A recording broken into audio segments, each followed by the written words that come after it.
मीठे बच्चे, यह रावण की शोक वाटिका है। इसमें सब दुखी है। अभी तुम रावण को भगा रहे हो, फिर जय जयकार हो जाएगी। सब अशोक वाटिका में चले जाएंगे। प्रश्न है, प्रजा में भी उच्च पद किस आधार पर प्राप्त हो सकता है? उसका मिसाल कौन सा है? बाबा का जवाब, प्रजा में उच्च पद पाने के लिए जो भी चावल मुट्ठी तुम्हारे पास है, वह सब सुदा में मिसल बाप हवाले करो। दिखाते हैं ना, सुदा में चावल मुट्ठी दी तो महल मिल गए। बाकी राजाई पद के लिए जो अच्छी रीति पढ़ना है, पूरा पवित्र बनना है, अपना सब कुछ इंश्योर कर देना है। आज का गीत है, आखिर वह दिन आया आज, जिनका हमें क्या था? इंतजार था। ओम शांति। परम पिता परमात्मा को खिवैया भी कहते हैं ना। खिवैया बोटमैन को कहा जाता है, जो नाव में बिठाए उस पार ले जाए। तो बाप तुम्हारा कौन है? खिवैया भी है, बागवान भी है। क्या नहीं बन जाता है बाबा बच्चों के लिए? उस पार ले जाने वाला है। झूठ खंड में है झूठी कमाई, सच खंड के लिए यह सच्ची कमाई है ना, जो तुम बच्चे संगम पर करते हो। वह है झूठी कमाई। अभी भारत पतित है ना, भारत भी कितना बड़ा है, दुनिया भी कितनी बड़ी है। बच्चों के बुद्धि में रहता है, पुरानी दुनिया में पुराना भारत है। कल का भारत और कल की दुनिया क्या होगी? तुम जानते हो ना, आज का भारत क्या है, कल का भारत क्या है, दुनिया क्या है बाबा ने कहा। क्योंकि आज क्या है, नरक है, कल स्वर्ग होगा, देवी देवताओं की नई दुनिया होगी। तुम जानते हो अभी कितने मनुष्य है ना, कितने खंड है। कल जरूर भारत ही होगा, दैवी राज्य होगा ना, सोने की द्वारिका होगी। गोया भारत में कृष्णपुरी होगी, लंका नहीं होगी। सारी लंका सोने की तो नहीं बनती है ना। जब भारत सतो प्रधान था, देवी देवताओं का राज्य था, तब कहा जाता है कि सोने की दुनिया। भारत सोने का बन जाता है, माना सतो प्रधान बन जाता है। लंका अर्थात रावण का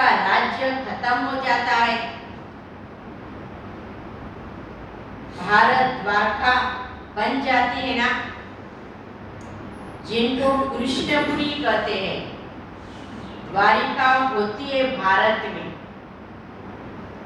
भारत सोने का हो जाता है, द्वारिका भी एक राजधानी हो जाती है ना, जिन्हें कृष्णपुरी कहा जाता है। कहते भी है ना, जमुना नदी पर दिल्ली परिस्थान थी, श्री लक्ष्मी नारायण जहाँ राज्य करते थे। द्वारिका में भी दूसरी राजधानी नहीं है ना, द्वारिका में जब राज्य होता है तब लक्ष्मी नारायण नहीं होते, वहां फिर दूसरों का राज्य होता है। कैपिटल जमुना का किनारा है, वहां फिर दूसरी राजधानी नहीं होगी ना, देवी देवताओं की राजधानी है। बाबा ने कहा या एक धर्म एक राज्य एक भाषा नहीं थी। अभी तुम बच्चे जानते हो, ये सारी पुरानी दुनिया भारत से जो भी है वह सब स्वाहा हो जाता है इस ज्ञान यज्ञ में, जो विनाश द्वारा भी प्रज्वलित होगी। यह बड़ा बेहद का यज्ञ हुआ ना, इसमें पुरानी सारी दुनिया स्वाहा होगी। यह बच्चों के दिल में रहना चाहिए। यह रावण की कितनी बड़ी दुनिया है, राम की इतनी दुनिया थोड़ी होगी। भारत तो भारत ही स्वर्ग होगा, दूसरे खंडों का नाम निशान नहीं होगा, एक ही खंड होता है। ये भी बड़ी समझने की बात है ना, जो तुम्हें बुद्धि में धारण करनी है। आज पुरानी दुनिया है, कल नई दुनिया होगी। तुम ब्राह्मण डिनाइस्टी, दैवी डिनाइस्टी बनेगी ना, ये ब्राह्मणी पढ़कर नंबरवार डिनाइस्टी बनेंगे, अपनी राजाई में अपना प्रारब्ध प्राप्त करेंगे। बाबा ने कहा जैसा जो पुरुषार्थ किया उस अनुसार ही भी प्राप्त होगी अपनी राजे। अभी शूद्र डिनाइस्टी है ना, आखिर बाप को आना ही पड़ता है। यह दुनिया नहीं जानती ना कि परमात्मा को इस दुनिया में कब आना है, आकर क्या करना है। बाप ने प्रश्नावली के पोस्टर बहुत अच्छे बनवाए थे, जिससे मनुष्य को बाप का परिचय मिल जाए, परंतु सम्मुख समझाने बिगर कोई समझ नहीं सके ना। तुमको ही बाप कहते हैं, hear no evil, see no evil. ऐसा खिलौना बंदर का बनाया है, न बुरा सोचो, न बुरा देखो, न बुरा सुनो। तुम भी पहले क्या थे? बंदर मिसल थे। अभी तुम्हारी सूरत बदलती है ना, जिनमें 5 विकार है उनको ही क्या कहेंगे? बंदर। जो बाबा ऐसे बंदरों को क्या करा है? मंदिर लायक बनाता है। जैसे नारद की सूरत दिखाई देती है, उसने कहा कि हम लक्ष्मी को वरे,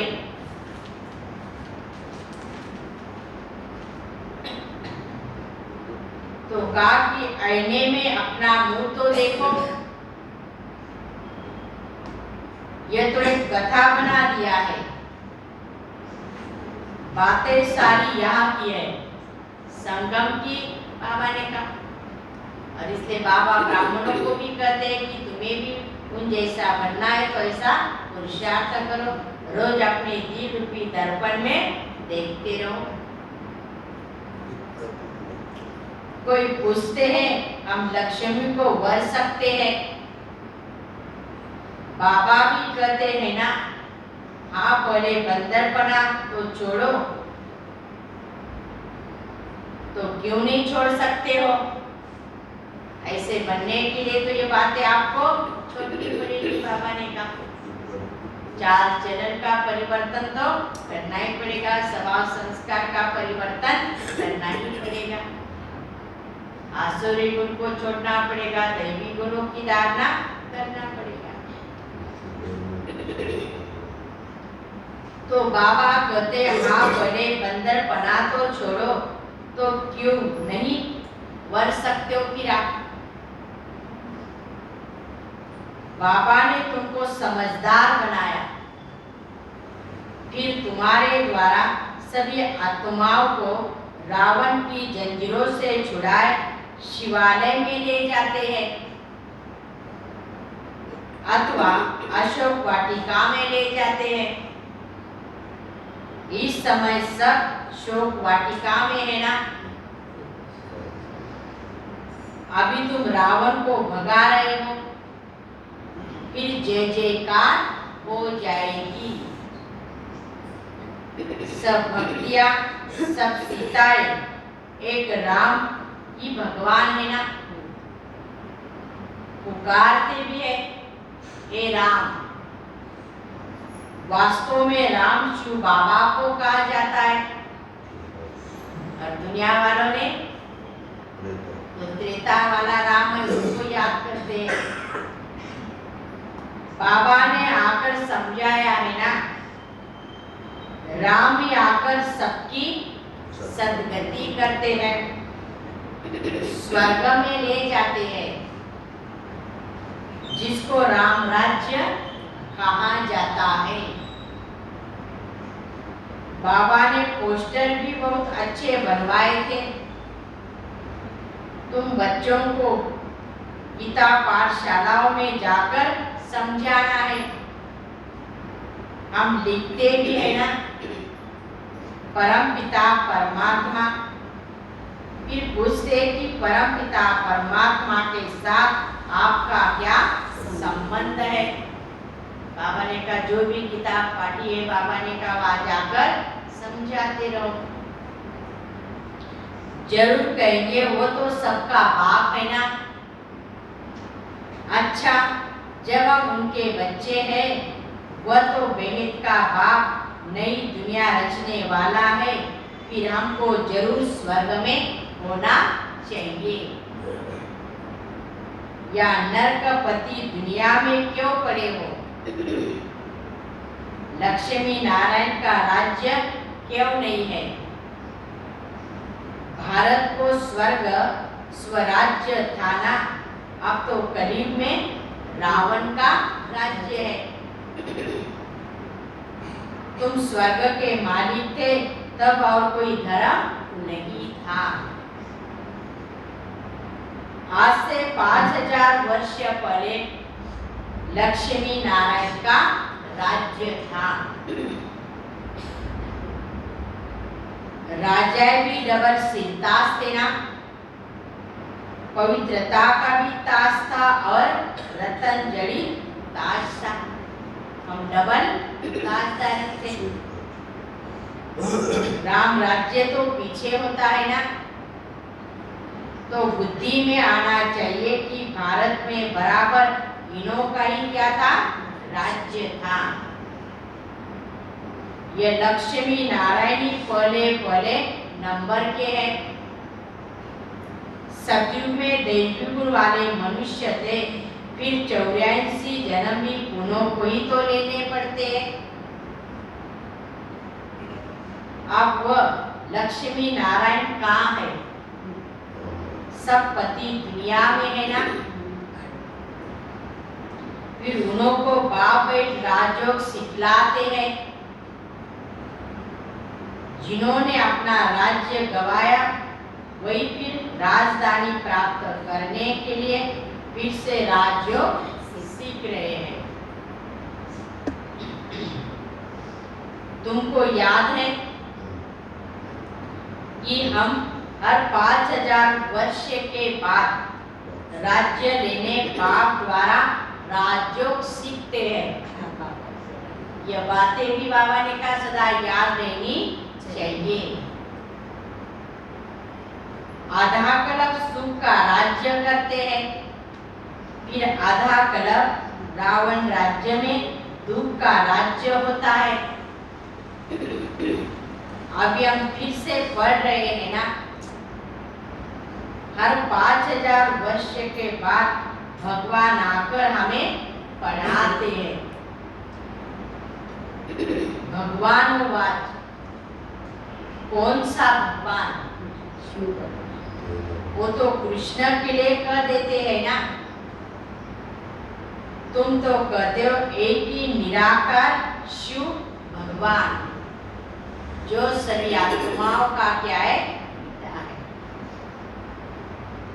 श्री कृष्ण तो देवता है ना। फिर पूछा जाता है प्रजापिता ब्रह्मा से क्या संबंध है? वो तो पिता ठहराना, एक दादा एक बाबा। इस समय तुमको 2 बाप है ना। तीसरा है लौकिक शरीर देने वाला बाप। ये 2 है प्रजापिता ब्रह्मा और शिव बाबा। लौकिक बाप से तुम हद का वर्षा लेते हो। आप पारलौकिक बाप कहते मेरे से बेहद का वर्षा ले लो। परमपिता परमात्मा आकर पतितों को पावन बनाते हैं, राज्य करने लायक भी बनाते हैं। तीसरा प्रश्न फिर पूछा जाता है कि गीता का भगवान कौन है? पहला प्रश्न क्या है कि परमपिता परमात्मा से क्या संबंध है? प्रजापिता ब्रह्मा से क्या संबंध है? अभी गीता का भगवान कौन है? मनुष्य तो कह देते श्री कृष्ण है। तुम कहते हो कृष्ण गीता का भगवान है नहीं। प्रजापिता ब्रह्मा को भी भगवान तो नहीं कहा जाता है ना। शिव को ही भगवान कहेंगे क्योंकि वह निराकार है और यह प्रजापिता ब्रह्मा है साकार। तो भगवान एक ही शिव ठहरा। यह भी बाबा ने समझाया है। तुम शक्तियां हो, सेना भी हो। तुम विकारों को छोड़ निर्विकारी बन अपना राज्य लेती हो ना। इसलिए तुम कौन हो? शिव शक्तियां हो। माया रावण पर जीत पा रहे हो। फिर रावण राज्य खत्म हो जाएगा। अभी तुम अपनी राजधानी स्थापन कर रहे हो, कल इनके मालिक बनेंगे आप। लक्ष्मी नारायण को राज्य किसने दिया? हम कहेंगे इन्हों को राज्य देने वाला परमपिता परमात्मा शिव है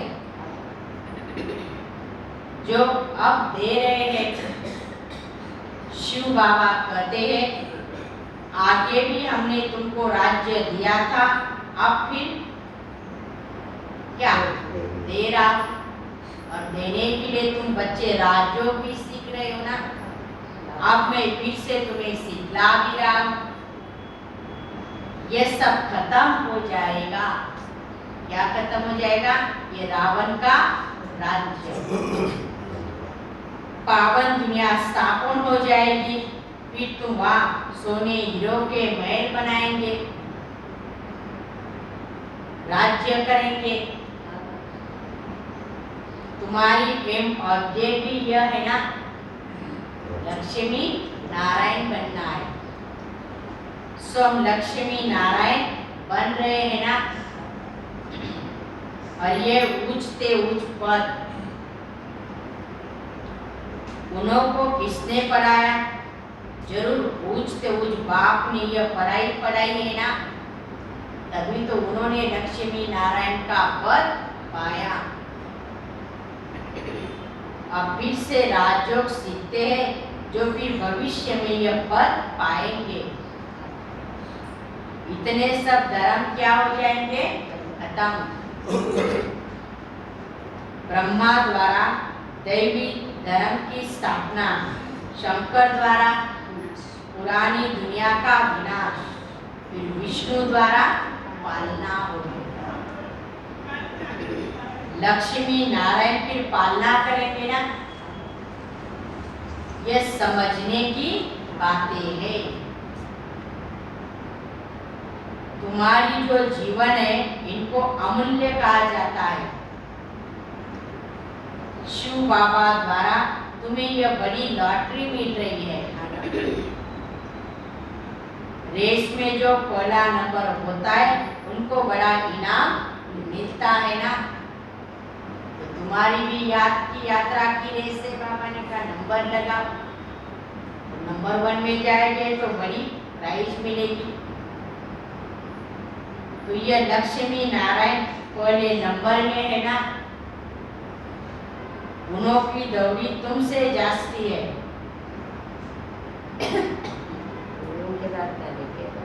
पहले नंबर में है ब्रह्मा फिर सरस्वती। इनको योग बल की दौड़ी कहा जाता है ना। तुम भी इतना निरंतर बाबा की याद में रहो। बाबा ने समझाया है, सतयुग में पहले लक्ष्मी फिर नारायण कहेंगे। या तो सरस्वती ब्रह्मा की क्या है? बेटी है, इसलिए सरस्वती ब्रह्मा नहीं कहेंगे ना। पहले ब्रह्मा फिर उनकी बेटी सरस्वती। जगत पिता और जगत माता कहेंगे। ये स्त्री पुरुष तो हो न सके। ये फिर जब सतयुग में जाएंगे तब नाम बदल हो जाएगा ना। पहले लक्ष्मी फिर नारायण, या पहले ब्रह्मा फिर सरस्वती, क्योंकि बेटी है ना। अभी तुम जानते हो हम मनुष्य से देवता बनते हैं। जितना जास्ती पुरुषार्थ करेंगे उतना ऊंचा पद मिलेगा। तुम जैसे बेगर टू प्रिंस बन रहे हो। अच्छी रीति पढ़ाई पढ़ते तो राजा बनेंगे। अच्छी रीति नहीं पढ़ेंगे, पवित्रता धारण नहीं करेंगे तो राजा भी नहीं पाएंगे। शिव बाबा तो राजाई का वर्षा देता है ना।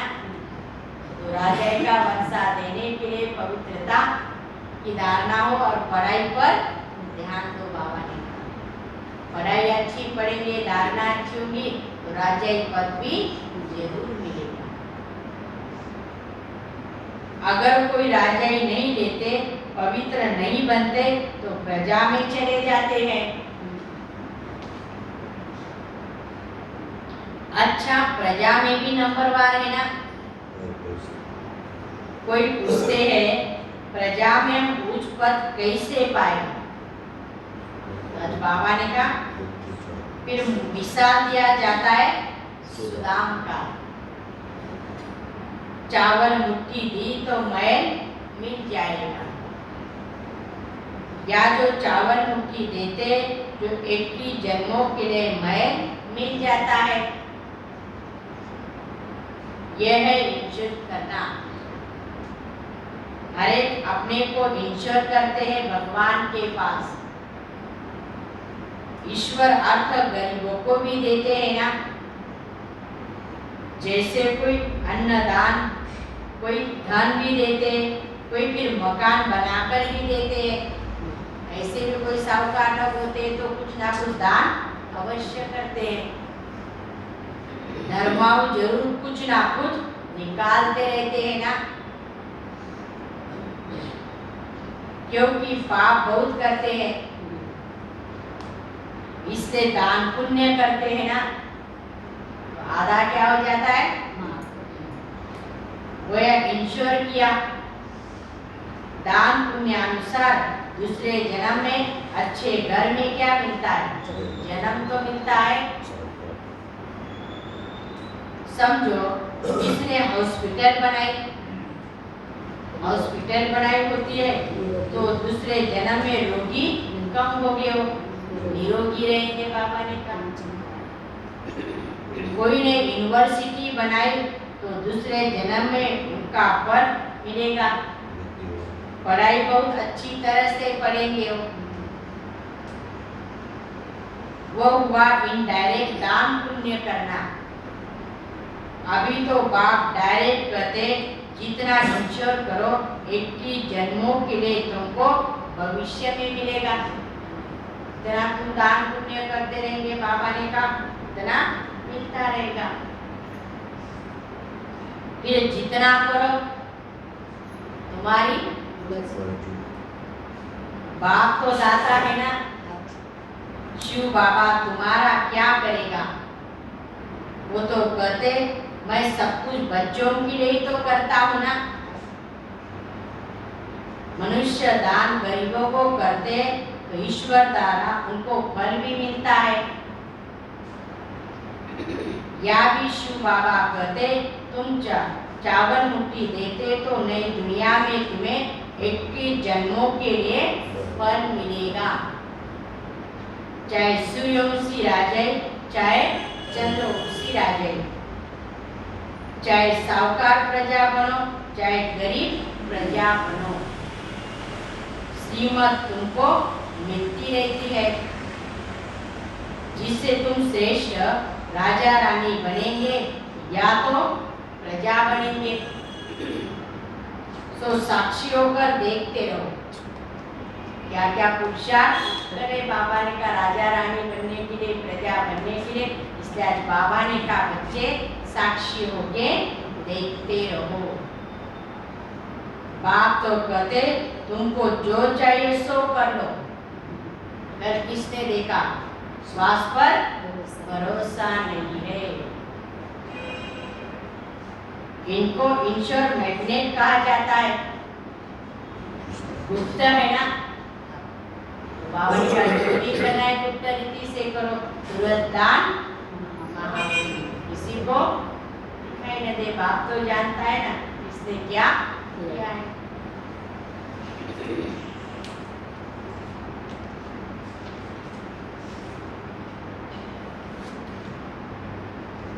अभी तुम जानते हो बाबा सन्मुख आया हुआ है, हमको 21 जन्मों का वर्षा देता है।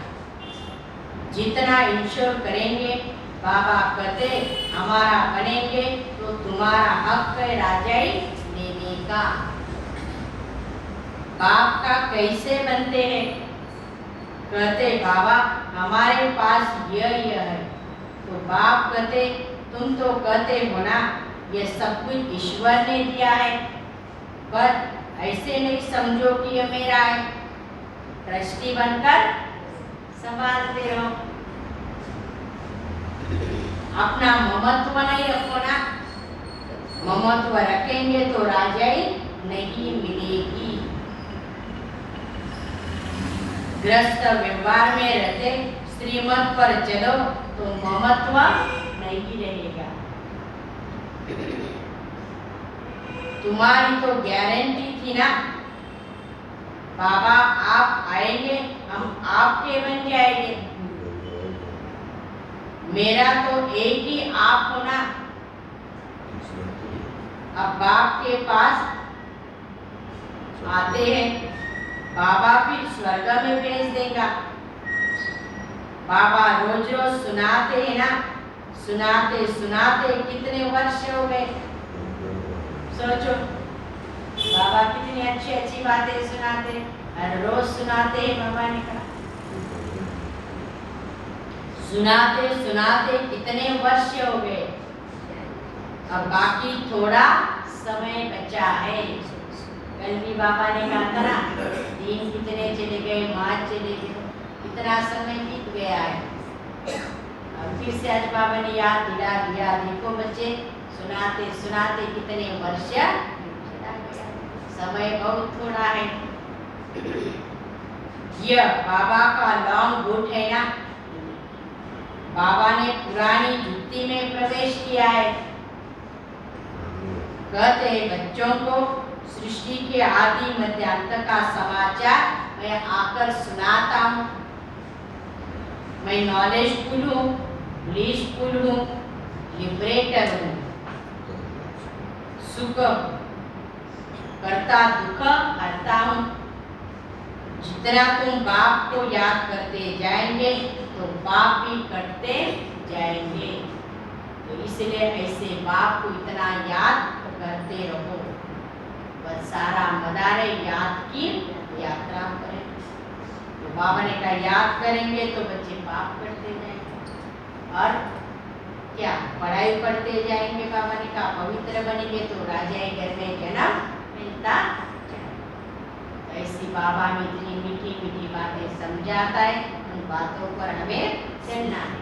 क्या आज बाबा ने कहा यह तुम्हारा लास्ट जन्म, यह अमूल्य बाबा ने कहा, इनको क्या करो आप सफल करते हैं। अच्छा, मीठे मीठे सिटी लगे बच्चों प्रति माता पिता बाप दादा का याद प्यार और गुड मॉर्निंग। रूहानी बाप की रूहानी बच्चों को नमस्ते। रूहानी बच्चों की रूहानी बाप दादा को याद प्यार और नमस्ते नमस्ते नमस्ते। ओम शांति ओम शांति ओम शांति। शुक्रिया बाबा, थैंक्स बाबा। धारणा के लिए मुख्य सार पहली पॉइंट, राजय पद लेने के लिए पूरा श्रीमत पर चलना है। किसी भी चीज में ममत्व नहीं रखना। बस मेरा तो एक शुभ बाबा, दूसरा न कोई, यही पाठ सदा पक्का करना है। दूसरी पॉइंट है hear no evil, see no evil, stop no evil. बाप की डायरेक्शन पर चल मंदिर लायक बनना है। आज का वरदान, कंट्रोलिंग पावर द्वारा स्व को कंट्रोल कर फुल स्टॉप लगाने वाले सदा समर्थ आत्मा भव। कंट्रोलिंग पावर द्वारा स्व को कंट्रोल कर फुल स्टॉप लगाने वाले सदा समर्थ आत्मा भव। बिंदु स्वरूप बाप और बिंदु स्वरूप आत्मा दोनों की स्मृति फुल स्टॉप अर्थात बिंदु लगाने में समर्थ बना देती है। समर्थ आत्मा के पास स्व के ऊपर कंट्रोल करने की कंट्रोलिंग पावर होती है। वो दूसरों को कंट्रोल नहीं करते, लेकिन स्व पर कंट्रोल रख परिवर्तन शक्ति को कार्य में लगाते हैं। जिसमें रॉन्ग को राइट बनाने की शक्ति होती। वो कभी ऐसे नहीं कहते कि क्या मुझे ही मरना है, मुझे ही सहन करना है, समर्थ आत्मा यही समझती है कि यह मरना नहीं है, लेकिन स्वर्ग में स्वराज्य लेना है। स्लोगन: बाप को प्रत्यक्ष करने के निमित्त वही बन सकते जिनके हर संकल्प में दृढ़ता की विशेषता है।